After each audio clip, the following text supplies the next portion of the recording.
असम में बीजेपी की सत्ता का सिंहासन इस बार बुरी तरह डोल रहा है।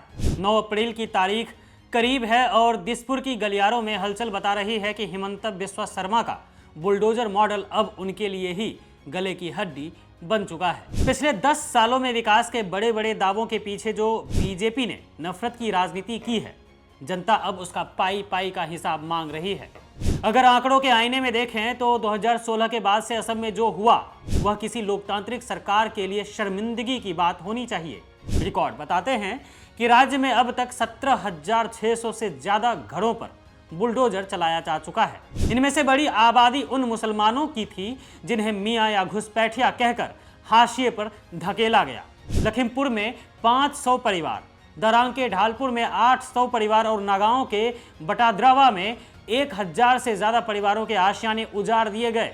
ये आंकड़े सिर्फ कागजी नंबर नहीं हैं, ये उन हजारों मासूमों की सिसकियां हैं जिन्हें अपनी ही जमीन पर बेगाना बना दिया गया। सबसे खौफनाक मंजर धुबरी में जुलाई 2025 को देखने को मिला, जहां असम पावर डेवलपमेंट कॉर्पोरेशन और अडानी ग्रुप के थर्मल पावर प्लांट के लिए 1400 परिवारों को रातों रात बेघर कर दिया गया। ताज्जुब की बात यह है कि आज भी वहां बाहरी लोगों के जाने पर पाबंदी है। आखिर असम की बीजेपी सरकार ऐसा क्या छिपा रही है जिसे दुनिया को देखने की इजाजत ही नहीं है? क्या कॉर्पोरेट मित्रों के फायदे के लिए गरीबों की बलि चढ़ाना ही बीजेपी का असल शासन है?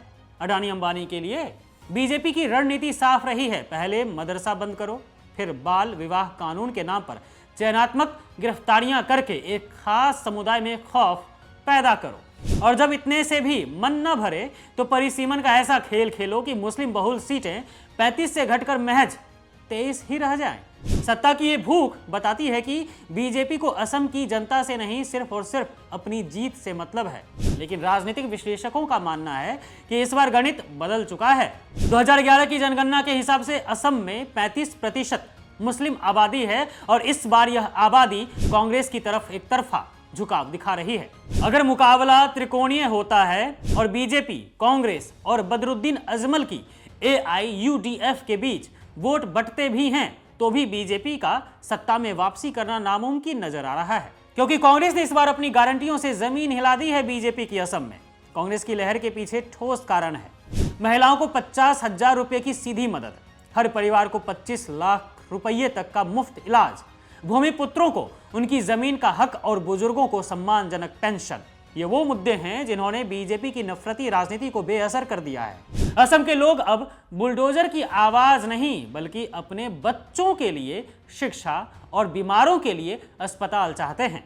हिमंता बिस्वा शर्मा ने अपनी पूरी राजनीति मियां मुस्लिम और घुसपैठियों के इर्द गिर्द सिमटा दी है, लेकिन अब जनता समझ चुकी है कि यह सिर्फ असली मुद्दों से ध्यान भटकाने का जरिया है।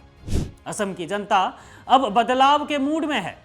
9 अप्रैल को होने वाला मतदान इस अहंकारी और दमनकारी बीजेपी की सत्ता के अंत की शुरुआत होगी, और यह तय है कि इस बार नफरत हार रही है और असम की मोहब्बत जीत रही है, जिसमें राहुल गांधी नेतृत्व कर रहे हैं कांग्रेस का।